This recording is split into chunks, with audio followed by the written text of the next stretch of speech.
Michael. I would like to ask you something about the difficulties of swimming the channel. I mean, what is so extraordinary? Why so many people talk about it? It's something of one of the most challenging crossings. And what is your experience? How do you find it different than, for example, swimming a lake? What can you tell us about that?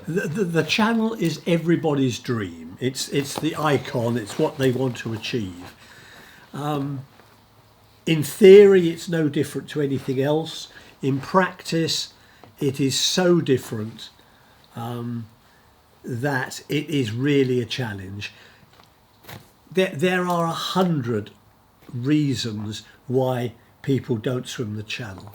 It could be the cold, the jellyfish, the diesel fumes, the weather.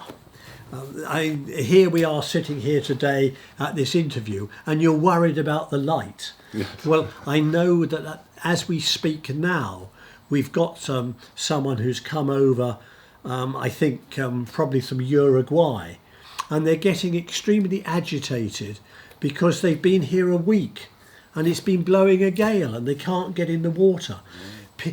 People seem, normally swims are organised quite simply. You know, you're going on Saturday, and we turn up at 9 o'clock and we swim at 10 and we finish at 5 in the afternoon and we go home, and that's the end of it.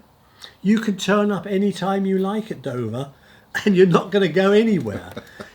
Because there are so many factors, the spring tides, the neap tides, and especially the weather, and you really want less than force 3, and you have to be very patient for that, and you have to rely on the pilot, the escort boat, and you have to trust them, and that's always difficult on a swim. And even if you do get in the water and you do get, let's say, 80% of the way across, and you can suddenly see your goal,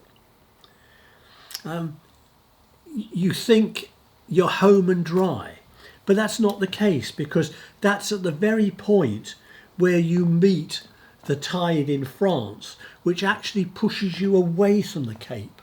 Oh. And it's so difficult when you can see your finish and your pilot isn't even pointing in the right direction. All I can say to you is trust the boat, follow the boat. But when you've been swimming for 10 hours and the boat isn't even going in the right direction, so you think, it's very, very hard to have faith, and you want to go off on your own. So there are so many factors that make it so difficult. And of course, after 10 hours, you begin to get tired and you're not as strong as you were. And that's when you need to be at your strongest. So it's always is a huge mental game, not just physical. It's absolutely hugely mental. And I suppose I can best demonstrate that by saying that, I've just come back from Greece. I did 27k in the Gulf of Tourneos, and I've been training in my local pool here in Ipswich 40 minutes a day in public time, and I can get in the water and do 11 and a half hours. And and that's it. It's no good going down to Dover and say you've done a 6-hour swim and you've done a 7-hour swim the next day.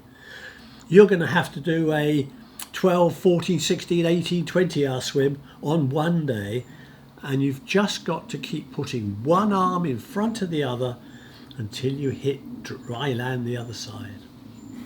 Amazing.